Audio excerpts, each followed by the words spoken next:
Hello everyone, নিয়ে চলে এসেছে একটা নতুন ভিডিও। দেখো আকাশটা কি সুন্দর লাগছে এই গোধূলি বেলায়। গোধূলির আলোটা চারি আকাশে মিশে গেছে আর আকাশটা নীল সাদা এত সুন্দর লাগছে।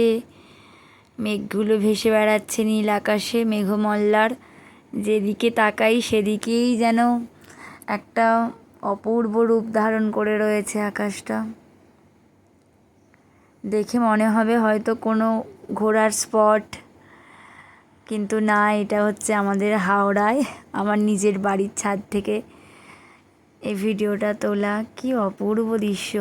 সব সময় তো ঘুরতে যাওয়া যায় না, সময় বিশেষে হয়তো ঘুরতে যাওয়া হয়, তো যখন যাওয়া হয় না বাড়ি থেকে একটু উপভোগ করে নিই। কি অসাধারণ লাগছে। আজকে বিকালে ছাদে উঠেই মনটা ভালো হয়ে গেল আকাশটা দেখে, তাই আবার ঘরে গিয়ে ফোনটা নিয়ে এসে ভিডিও করলাম। এত অপূর্ব লাগছে।